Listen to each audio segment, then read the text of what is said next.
بشيخنا الكميل هو أبو فتح العارفين محمد عثمان إسحاقي ولهم غفران الله.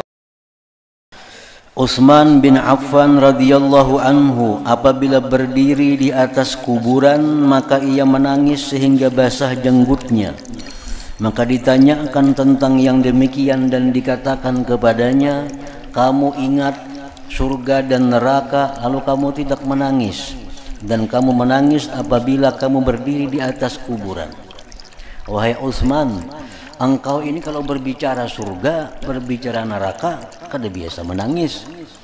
Tapi bila berdiri di parak kuburan, di samping kuburan, menangis. Maka Utsman bin Affan menjawab, aku mendengar Rasulullah sallallahu alaihi wasallam bersabda, innal qabra awwalu manazilil akhirah.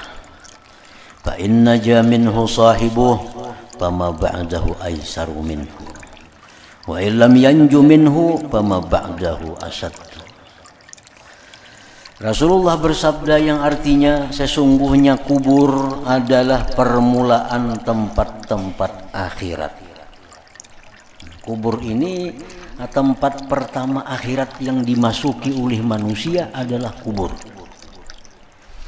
Maka jika penghuninya selamat daripadanya, maka apa yang sesudahnya itu lebih mudah daripadanya.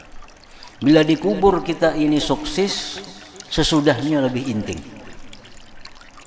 Kan sesudah kubur itu banyak, kita akan menemui hari dibangkit, kita akan menemui hari dihalau, kita akan menemui hari dikumpulkan di padang mahsyar, kita akan menemui hari di mana dihisap, ditimbang amal, banyak macam-macam. Nah, bila dikubur ini kita selamat, dikubur ini kita dapat kemudahan, nah selanjutnya lebih mudah. Maka apa yang sesudahnya itu lebih mudah, dan jika penghuninya tidak selamat daripadanya, menjawab munkar nakir kada dapat umpamanya, menjawab munkar nakir kada dapat, maka apa yang sesudahnya itu lebih berat daripadanya. Nah, jadi kalau orang dalam kubur ini kada selamat, dia kada sukses menghadapi fitnah kubur, maka hari berbangkit lebih parah lagi. Di padang mahsyar lebih sulit lagi. Waktu dihisap amalnya lebih sulit lagi. Karena di awalnya sudah sulit berdahulu. Nah, itu ujar Sayyidina Utsman yang membuat aku menangis bila aku berdiri di sekitar kubur. Dikatakan bahwasanya Amr ibnul As melihat kepada kuburan, lalu ia turun dan mengerjakan salat 2 rakaat. Amr bin As bila lewat di kubur singgah sembahyang 2 rakaat. Maka ditanyakan kepadanya, kenapakah itu piani bila lewat di pakuburan singgah sembahyang 2 rakaat? Ini adalah sesuatu yang tidak pernah kamu kerjakan, wahai Amr bin As. Maka Amr bin As menjawab, saya ingat kepada penghuni kubur dan apa yang terhalang antara mereka dan antaranya. Penghuni kubur sudah dalam kubur hendak berbulik ke dunia, hendak jadi orang yang penyembah ya, hendak jadi orang yang baik. Itu penghuni kubur begitu mengalami dahsyatnya kubur, hendak berbulik ke dunia, hendak jadi orang penyembah yang, hendak jadi orang yang penuntut ilmu, hendak jadi orang yang banyak berzikir, cuma terhalang. Nah, jadi itulah yang menyebabkan aku bila melihat kubur singgah sembahyang 2 rakaat. Artinya tampulu belum terhalang lagi. Tampulu belum terhalang. Maka saya ingin mendekatkan diri kepada Allah dengan 2 rakaat itu. Mujahid berkata, pertama yang berbicara dengan anak Adam adalah lubangnya kuburannya. Maka ia berkata, begitu kita masuk ke dalam kubur, sudah ditutup dengan tanah, belum datang lagi munkar nakir, kubur ini sudah berbicara. Saya jar kubur adalah rumah ulat. Rumah ulat. Rumah sendirian. Rumah terasing dan rumah kegelapan. Inilah yang saya sediakan untukmu. Inilah fasilitas yang ada di sini. Ulat banyak, gelap gulita, sempit. Maka apa yang kamu sediakan untukku? Ini persediaanku ini. Nah, Icampeng apa ada persediaan?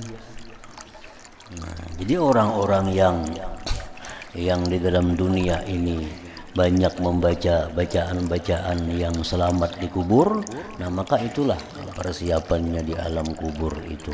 Antara lain, nah, di dalam hadis disebutkan bahwa surah-surah yang berfungsi bermanfaat untuk kenyamanan di kubur ini, nah, surah Al-Muluk, Tabarakalladzi biyadihil mulku, itu tiap malam dibaca.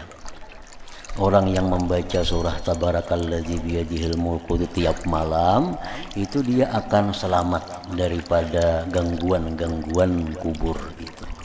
Dia selamat daripada fitnah munkar dan nakir. Surah Yasin masuk juga, surah Alif Lam Tanzil As-Sajdah. Nah itu surah-surah yang banyak kegunaannya untuk keselamatan, kesejahteraan di dalam kubur bila mana kita mengamalkannya setiap malam. Abu Dzar radhiyallahu anhu berkata, maukah aku beritahukan kepadamu tentang hari kefakiranku? Ujar Abu Dzar Al-Ghifari, maukah kalian tahu tentang hari apa aku sangat fakir? Yaitu hari di mana aku diletakkan dalam kuburku. Nah, waktu diletakkan dalam kubur itulah manusia berada dalam keadaan yang sangat fakir, sangat miskin. Abu Darda radhiyallahu anhu duduk di samping kuburan, lalu ditanyakan kepadanya tentang yang demikian.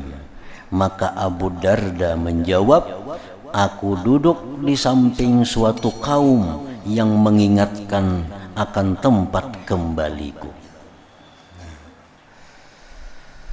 Dan apabila aku berdiri, mereka tidak menggibahku. Kita bilang ke rumah orang, napa-napakah kita di rumah orang, kita bulik, ampun rumah ini bisa menggibah kita. Kita bilang ke rumah kawan, ke rumah siapa, pandiran di rumah kawan, karena kita bulik, ini bisa menggibah lawan kita. Apa-apakah disambatinya kita. Nah kalau kita bilang ke kuburan, kita bulik aman, kada dengan menggibahnya. Dan apabila aku berdiri, mereka tidak menggibahku. Sama laman enggak begana situ. Kada apa-apa, kada bakal digibahnya oleh orang ahli kubur. 2 hari 3 malam enggak di situ begana. Terima kasih Anda telah menyaksikan ceramah dari Kiai Haji Muhammad Bahid. Semoga bermanfaat dan jangan lupa subscribe, like, share, dan komen.